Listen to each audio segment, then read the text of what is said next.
أعوذ بالله من الشيطان الرجيم بسم الله الرحمن الرحيم الحمد لله رب العالمين أفضل الصلاة وتم التسليم على خير خلق الله محمد وعلى آله وصحبه ومن تبعهم بإحسان إلى يوم الدين سبحانك لا علم لنا إلا ما علمتنا إنك أنت العليم الحكيم رب اشرح لي صدري ويسر لي أمري واحلل عقدة من لساني يفقه قولي اللهم علمنا ما ينفعنا وانفعنا بما علمتنا وزدنا علما وعملا وفهما وتقا وإخلاصا يا رب العالمين أما بعد السلام عليكم ورحمة الله وبركاته.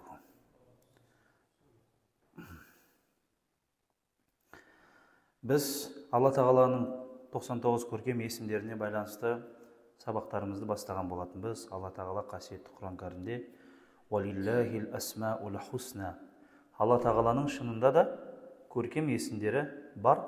«Фадъуху биха» Аллаға сол көркем есімдер арқылы дұға қылыңдар деп айтты. Одан кейінгі бірінші сабақта Алла Тағаланың 99 көркем есімінің білуде, есімдерін жаттауда, түсінуде қандай біз үшін пайда бар екенін айтқан болатынбыз. Және де одан кейін бірінші сабақта Рахман деген есімді өткен болатынбыз. Келесі бір есім, сол Рахманмен бірге жүретін, сол кезде де сол есім жайында біраз айтқанбыз, ол Рахим деген есім. Рахман және Рахим деген есім. Рахман деген есім, Рахим деген есімге қарағанда әлде қайда ауқымдырақ, және де әлде қайда қамтушы мәселесі көп. Себебі Рахман деген ол осы дүниеде де, арғы дүниеде де, мұсылманға да, мұсылман емеске де, осы дүниеде әсіресе бүкіліне өзінің мейірімін жаудырып төгіп атса, ал Рахим деген ол Алла Тағала қияметте тек мұсылмандарға көрсететін мейірімі. Және де ол мейірімнің де қалай көрсетілетіні жайында біраз хабар еткен болатынбыз. Ғалымдарымыз тағы да айтады, мысалға мектепте білеміз көп бала оқиды. Мектепте көп бала оқиды, бірақ ішінде емтиханды тапсыра алатын барлығы еместі. Сол емтиханды тапсырып, оны 5-ке өтетін көп оқушылардың ішінде қызыл диплом алатындар, сол Рахим деген есімге іліккен ерекше бір құлдары да, қалғандардың барлығы Рахман деген Алланың сипатында жүрген құлдар сияқты іспеттес. Бұл көп балалы отбасы сияқты. Кейбір ата-аналар болады, оның көп баласы болуы мүмкін, 5, 6, 10 шақты баласы. Бірақ ішінде бәрібір 1-2 баласы өзіне ерекше жақын болып тұруы мүмкін. Несімен?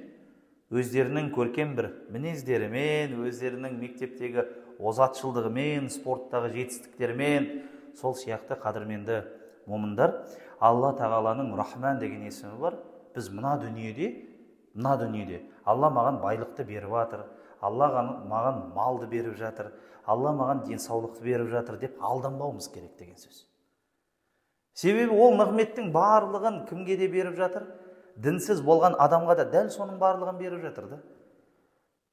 Ал енді, альхамдулилля, Алла Тағала жүрекке иман беріп, осы мешітке келіп, маңдайын сәждеге тиіп, өзгелерден қарағанда мақсатың дүние емес, әлде қайда жоғары болса, міне сол нағыз жүрегіңе тиішті ұялататын, жүрегіңе қуаныш әкелетін нәрсе болуы керек. Себебі Алланың Рахим деген сипатына біз демек легіп тұрмыз деген сөз сол жерден шығады. Алла Тағала қасиетті Құран кәрімде бұл есім жайында осы Рахма деген сөзді көп қолданады.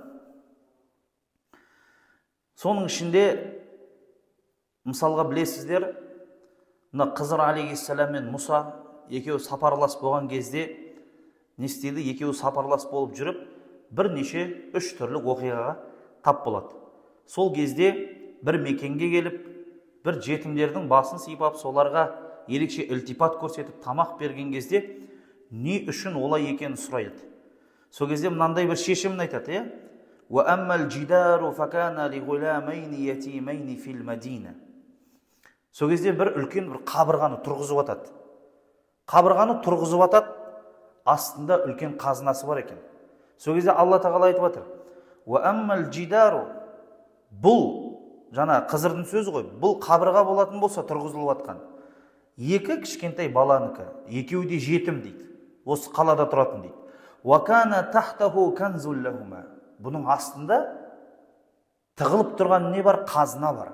"Ва кана абухума салиха", мен не үшін сол қазынаны тығып жатырмын? Өйткені бұлардың әке шешесі салихалы адам болған дейді. فَأَرَادَ رَبُّكَ أَن يَبْلُغَ أَشُدَّهُمَا وَيَسْتَخْرِجَ كَنْزَهُمَا رَحْمَةً مِّن رَبِّكَ. Ал сенің Раббың болатын болса, өзінің қалауымен, өзінің мейіріммен, өзінің рахымымен сол қазынаны жаңағы екі жетім балаға шығарып бергісі келді дейді. Екі жетім балаға шығарып бергісі келді дейді. Яғни Алланың мейірімі.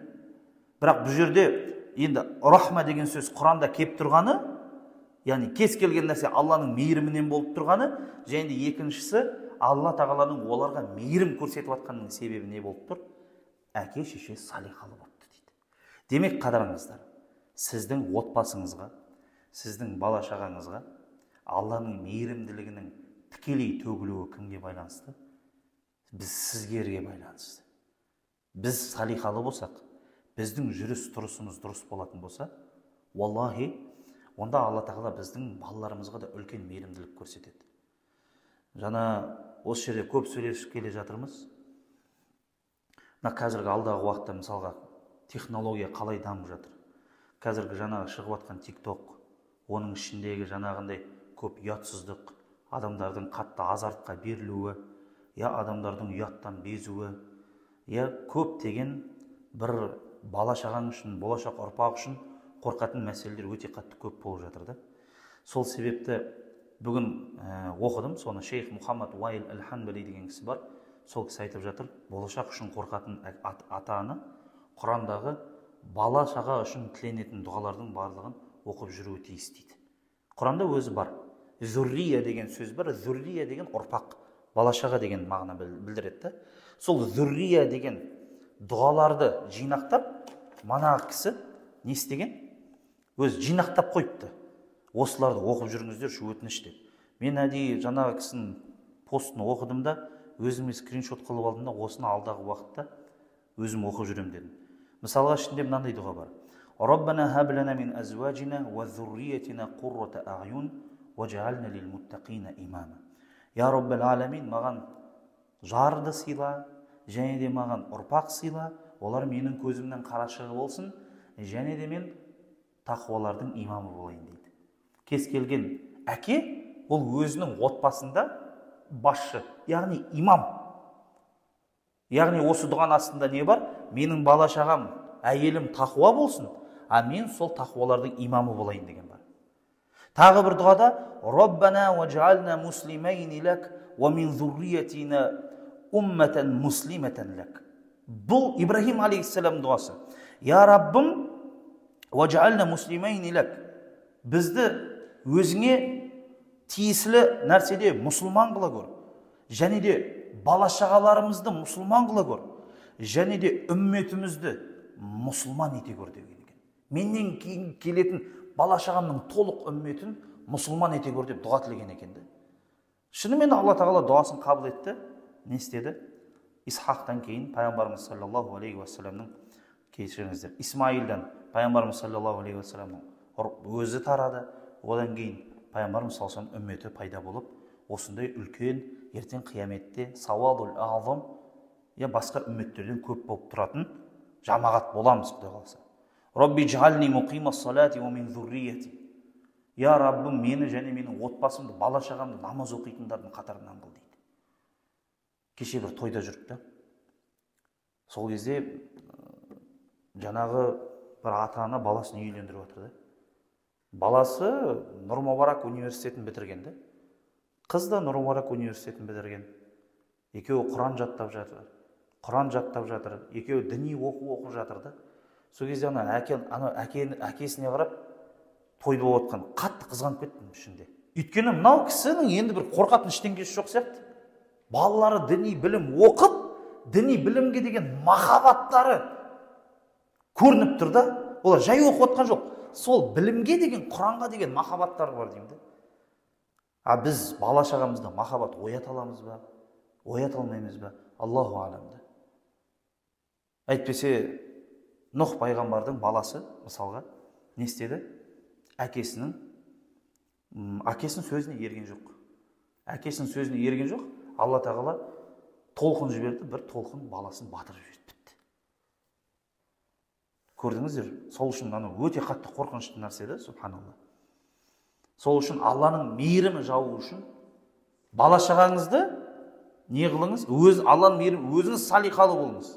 Сосын мына дұғаларды әрдайым қалдырмаңыз. Робби хабли мин ладунка зурриятан тойиба. Я Аллах, Раббым, өзіңнің мейіріміңнен маған салиқалы, жақсы ұрпақ бері көр. Васлих ли фи зуррияти инни тубту илейк. Я Раббым, менің бала шағамды жақсарт, мен саған тәубе қылам. Осы дұғалардың барлығы осындай. Ол Құранда келген пайғамбарлардың проверенный уже өткен дұғаларды. Мынаны өзім бүгін ғана байқап, шейхтің несін оқып, қатты жаным ашып кетті. Субханалла. Әйтпесе, ертең ол кісілермен қайда болатынымыз белгісізді. Біздің бала шаға қайда болады, біз қайда боламыз, әйеліміз қайда болады. Соған байланысты мына кезде бір хадис жазып қойыппын. Алла тағала қасиетті Құран кәрімде бүйтіп айтады екен. Уаллазина аману واتبعهم ذريتهم بإيمان ألحقنا بهم ذريتهم дейді. Шында да иман келтіргендер дейді. Және де олардың арттарынан иман келтірген балалары бар дейді. Ертең олар жәннатта кездеседі дейді. Осындай Құранда аят бар. Осыған байланысты имам ат-Табарани өзінің бір хадисін келтіреді. Сахих риwayatта келеді, бұл айтады. إذا دخل الرجل الجنة سأل عن أبويه وزوجته وولده فيقال إنهم لم يبلغوا درجتك дейді. Сондай бір болады дейді. Үйдегі отағасы, манағы ер адам жәннатқа кіреді екен. Жәннатқа кірген кезде енді ешкім жоқ, әйелі жоқ, бала шағасы жоқ, қараса ата-анасы да жоқ дейді. Сол кезде ол солар жайында сұрайды екен. Негізі басқа бір риwayаттар бар, ол бірден сұрамайды дейді. Ол біраз уақыт өткеннен кейін, әден ішінде қызықтар таусылмай жатыр, сол біраз уақыттар өткеннен кейін бір есіне түсіп кетеді дейді бір күні. Я Роббил аламин, осы мен әйелім қайда деп. Осы мен әйелім қайда, балам қайда, ата-анам қайда деп. Сол кезде оған айтады дейді, олар сенің дәрежеңе жете алмады деп айтады дейді. Сен жаннаттың әлде қайда жоғарғы дәрежесіндесің, бірақ олар сенің дәрежеңе жете алмай жатыр дейді. Фаяқулу, сол кезде жаңағы жігіт бүйтіп айтады дейді. Я Робби, қад алимту ли ва лахум фаюмар би илхақихим бихи дейді. Я Роббил аламин, маған олармен кездесуді нәсіп қылшы деп, бәрібір сөйтіп айтады дейді. Қад амилту ли дейді. Мен амал еттім ғой дейді. Және де маған, және де олар үшін де дейді. Осы жер ключевой. Қад амилту ли ва лахум. Өзім үшін де, олар үшін де. Не үшін? Өзіңіз үшін ғана жұмыс істейсіз бе? Қараңыз, дүниені, ол өмір сүріп жатып, дүниемен өлшейтіндер айтады, мен өзім үшін ғана жұмыс істеймін дейді, бала шағам үшін жұмыс істеймін дейді. Бірақ кез келген ата-ана мына нәрсені білу керек та. Мен тек қана өзім үшін салиқалы болып жүрген жоқпын. Мен кім үшін де? Отбасыма, анау бала шағама Алла тағала Құранда айтқан үшін, сол үшін де мен салиқалы болып жүрмін. Алла тағала бала шағама берекет алып келеді, бала шағама жақсылық алып келеді. Менің күнә жасап қойып, арам нәрсе жасап қойып, менің басыма бәлекет келетін болса, ол да менің отбасыма тиеді. Сол отбасыма бәлекет тимес үшін, жалпы Алланың мейірімі келу үшін мен жүрмін ғой. Алла тағала көп жерде еркектерге ескертеді. Өйткені еркектер постоянно сыртта, тірліктерде, жұмыстарда, фитнаның арасында, соғыстың арасында жүретін еркектер. Алла тағала сол себепті ла тулхикум амвалукум ва ла ауладукум бала шағаларың, мал дүниелерің деп, әйелдерің, отбасыларың не деп? Алланы еске алудан тыйып қоймасын. Олар сендерге фитна болып кетпесін. Олар дүниенің мәні емес, олар сәні, бірақ мәні емес деп Алла көп жерде ескертеді. Әл-мал уәл-банун зинатул хаяти дуния. Мал дүние, бала шаға дүниенің сәні, бірақ мәні емес. Уәл-бақияту салихат. Ар жаққа кететін тек қана салихалы амалдар. Бір жігіттер бар, не үшін Құран жаттап жүрсің десе айтады. Өйткені мен отбасымды жәннатқа кіргізіп шапағатшы болғым келеді дейді. Бар ғой сондайлар. Ол не үшін Құран жаттап жүр? Алланың разылығы үшін әлбетте. Бірақ ол тағы да Алланың алдындағы шафаат етуші дәрежесі бар екенін біледі да, сол үшін де істейді. Мынау хадис сол. Я Рабби, қад амилту ли ва лахум. Өзім үшін де, олар үшін де амал істедім мен. Бүкіліміз құтқарылып қалайық деп. Алла тағала құлының көңілін қалдырмайды. Жәннатта мұң түсірмейді ғой Алла тағала. Қаяу түсірмейді ғой көңіліңе. Отказ жоқ қой, отказ. Сол кезде Алла тағала фаюма әмір етеді дейді. Биилхақихим бихи, олармен кездесуді әмір етеді дейді. Сөйтіп жаңағы жәннаттың төменгі дәрежесінде болса да Алла тағала кездестіреді екен. Әке шешең, бала шағаң, әйелің. Сен айтып жүрсің әйеліңе, ой, сен намаз оқысайшы, жабынсайшы. Әке шешеңе де айтып жүрсің. Айтып жүрсің ғой, дұрыс қой, әке, ана намаз оқысаңыздар сайшы. Бала шағаңды да намаз оққанын қалайсың, бірақ біреу болады, біреу болмайды. Сен қалағандай бола бермейді. Бірақ егерде олар жәннаттың ең әйтеуір төменгі сатысына кіріп қалса да, Алла тағала қараш, сен жерде ұстап болсаң да бір-бірлеріңді кездестіреді дейді. Осылайша оларды кездестіреді де деп айтып, хадисті риуаят етіп жатқан Абдулла ибн Аббас манағы жоғарғы аятты оқып жүрді дейді. وَالَّذِينَ آمَنُوا وَاتَّبَعْتُمْ ذُرِّيَّتَهُمْ بِإِيمَانٍ أَلْحَقْنَا بِهِمْ ذُرِّيَّتَهُمْ деп осы аятты оқып жүрді дейді Абдулла ибн Аббас.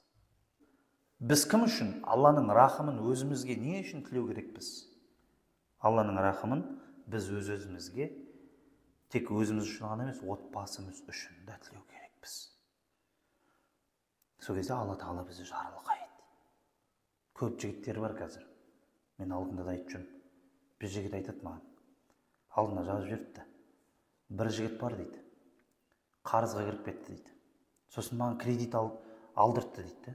Кредит алып берші өтініш деп. Жақын жолдасым еді дейді. Көңілін қимай кредитін алып бердім дейді. Сосын барып кредитті жапқан жоқ дейді. Сосын түбінде өзім жауып жүрдім. Қараймын, ол жігіт қазір бақытты болып өмір сүріп отыр дейді. Бақытты болып өмір сүріп отыр дейді. Сосын маған дейді, Алланың әділдігі қайда дейді, ұстаз дейді маған. Мен айтам, Алланың әділдігін сұрама. Алланың әділдігін сұрайтын болсаң, бүкіліміз құраймыз мына жерде. Бүкіліміз құраймыз. Алланың мейірімін ғана сұрау керек. Алла әділдігін сұрайтын болсаң бар ғой, бүкіліміз құраймыз. Ешқайсымыз Алланың мейіріміне лайықты түрде, Алланың беріп жатқан нығметін өтейтін түрде біз құлшылық жасап жатқан жоқпыз, бауырлар. Алланың әділдігі қайда? Алланың әділдігі болса, сен де құрайсың сонымен бірге. Сол үшін біз Алланың мейірімін сұрау керекпіз. Аллахым, сен мейіріміңе мұқтажбыз, әділдігіңе емес.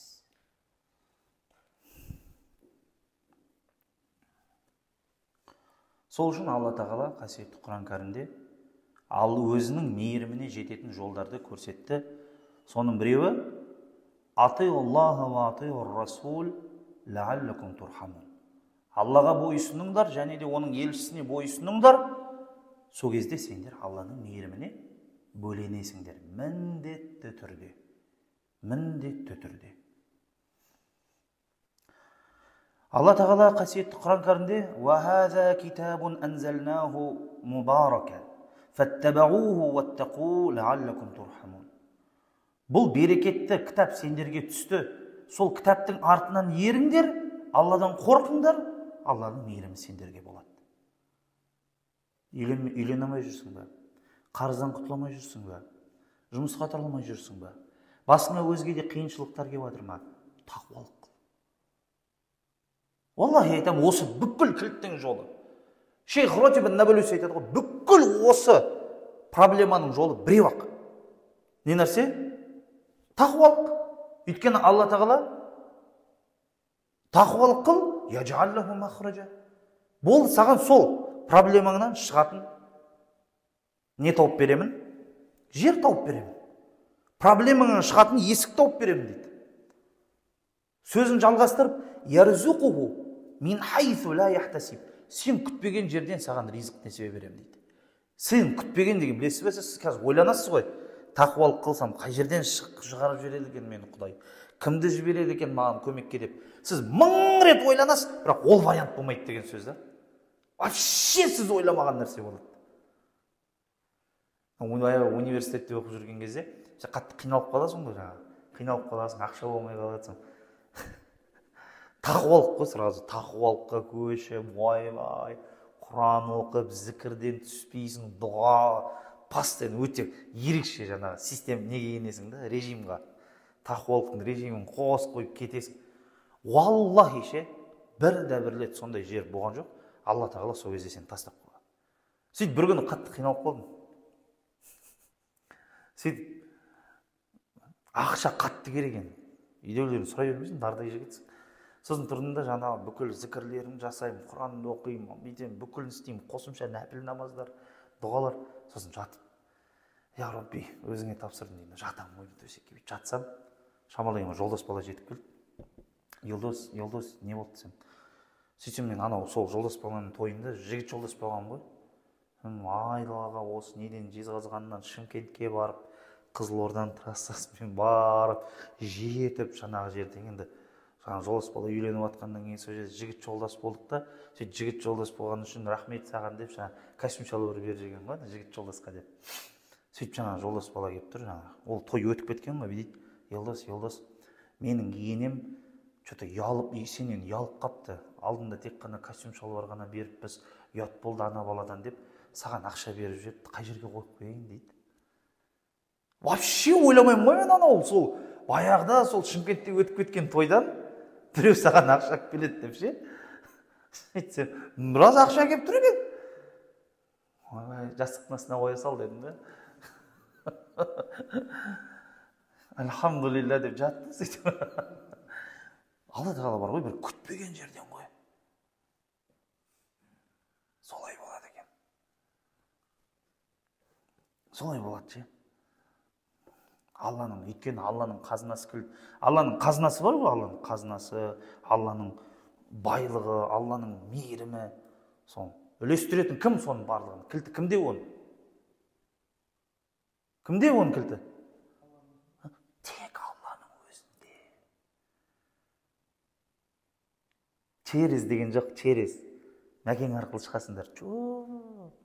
Ондай жоқ. Ол сразу да Құдай міне.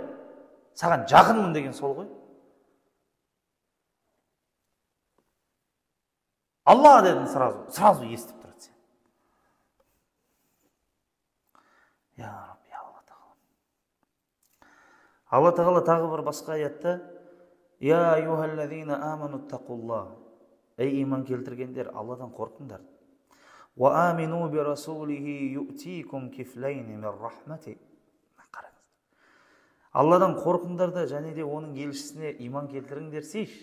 Сол кезде сендерге күтпеген жерден Алланың мейірімі арқылы екі сыйлық келеді дейді. وَيَجْعَلُ لَكُمْ نُورًا تَمْشُونَ بِهِ. Және де сендерге жүздеріңе нұр береді. Сендер сол жүрген жеріңде нұрмен жүретін боласыңдар. وَيَغْفِرْ لَكُمْ وَاللَّهُ غَفُورٌ رَحِيمٌ. Алла тағала сендерді кешіреді. Валлаху ғафуру рахим. Алла кешірімді, мейірімді дейді. Бұл жерде басында не айтты? Тақуалықты айтты. Қылсаң Алла кемі саған екі мейірім, екі сыйлық, екі нәрсе берем деп тұр. Алла тағала лиман хофа мақама раббихи, кім Алланың құзырында тұрудан қорқса, жәннәтә дейді, оған екі жәннәт. Құдайдың сөзі де, біз білмейміз ғой, Алла үйіп төгіп бере салады ше. Осы жерде ғалымдарымыз тағы бір нәрсе айтады. Қараңыз, алла тағала көптеген дұғаларда, алла тағала осы Құранның аяттарында және Расул Алланың дұғаларында қарасаңыздар, соңы бүйтіп аяқталады. Мынау аяттағыдай: Уаллаху ғафуру рахим. Кешірімді және де мейірімді. Неге? Неге бірінші мейірімді, сосын кешірімді деген жоқ? Кешірімді және мейірімді. Екісі? Кешірім, мейірім екісі деп отырсыз ба? Машалла, сіздің жауабыңыз ақиқатқа жақын, бағасы. Өйткені ғалымдар, шейх Ротиб ан-Набулуси бүйтіп айтады: саған Алланың мейірімі түсу үшін, дейді, қара, мынау сенің ыдысың, дейді, кір дейді, бытшыт. Сен бірінші оны тазалау керексің, дейді, бүйтіп. Сен жан-жағын тазалағаннан кейін, сосын барып мейірім сұра, дейді. Сөйтіп кеп тап-таза ыдысыңа кеп құйылады, дейді. Сен су ішетін кезде, дейді, бірінші мынаны жуып аласың ғой, дейді. Сен мынаны жуып аласың, тазартасың, дұрыс па? Сосын бар болған таза суды құясың. Сол себепті Алланың мейірімділігіне иелік ету үшін де не істеу керек? Бірінші кешірім сұрап, кішкене истиғфар айтып, тазаланып аласың да, сосын барып мейірім құйылады. Сол кезде сен оны қаттырек сезесің. Сол үшін оның барлығы бірге жүреді, бауырлар. Демек, тақуалық қыласың, не істейсің? Алладан кешірім сұрайсың деген сөз ғой, кешірім сұрайсың. Күні келі истиғфарыңды айтасың: я Алла тағалам, кешірші деп. Я Раббил аламин, кешір, күнәларымды кешір. Мойындаймын, түсінемін, болды, бітті, я Раббим деп өзің мойындайсың. Алладан кешірім сұрайсың, Алла тағала кешіреді. Имам Науи айтқандай, адам, дейді, 1000 күнә жасайды, дейді. Кейде болады 1000 күнә жасайды, дейді. Ал Алла тағала болса, 1000 күнә жасасаң да, шын жүректен, сол 1000 күнәм үшін, 1000 күнәмді, я Раббым, кешірші деп бір рет айтсаң шын жүректен, 1000-ын кешіріп жібере салады. Тек ол шын жүректен болса болған. Я Құдайым, түсіндім. Сен сондай маған мейіріміңді үйіп төгіп атсың. Мен болсам мына кезде оңбаған адамның тірлігін жасап отырмын. Түсіндім, я Рабб, кешірші дейсің. Кешіреді сол кезде. Өйткені пайғамбарлар сөйтеді: ла илаха илля анта субханак. Сеннен ешқандай басқа құдай жоқ. Сен кемшіліктен пәксің. Ал мен болатын болсам, инни кунту миназ-залимин. Залым болып тұрмын, я Рабб. Залымдық қылып қойған ғой, кімге? Өз-өзіне. Алла тағала не істеді? Кешіріп жіберді. Уәкәзәлика нунжил муъминин деді. Дәл осындай дұға қылғаннан кейін, дәл осылай біз момындарды құтқарамыз деді. Сол дұға айтып еді, барды, кит аузын ашты, шығып кетті. Ютубтан көріп кетіңіздер, осы заманда бір кісі сөйтіп не істеген, киттің аузында өмір сүрген. Қарасаңыз, сказка болып көрінді. Алдында бір ютубтан, осыдан 1 жыл бұрын шығар, бір кісіні көрдім, кәдімгідей ютубқа жазып көріңіздер, мүмкін шығатын шығар, сосын қазір емес, сабақтан кейін. Анау человек, который живет в ките деп жазып көріңіздер енді орысша. Анау сөйтсем, бір адам бар екен.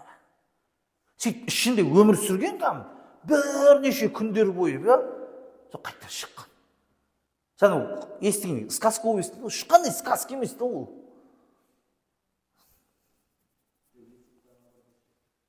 Сол жаңағы Юнустың дұғасы ғой, мен де айтып отқан.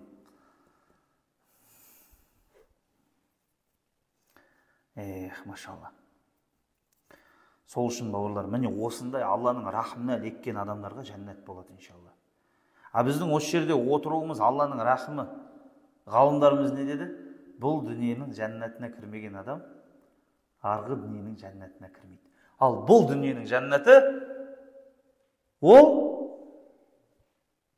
ілім алқалары, білім алқасы, Алланы тану алқасы, Алланы еске алатын алқа. Осындай керемет отырыстар, әлхамдулилля, соның несі болып табылады? Бір осы дүниенің жәннеті болып табылады. Өйткені пайғамбарымыз айтты: «Иза марартум бириядил жанна фардау». Жер бетіндегі жәннат бақшаларынан өтіп баратсаңдар, кіріңдер оған дейді. Барып отырыңдар сол жерге. Міне осы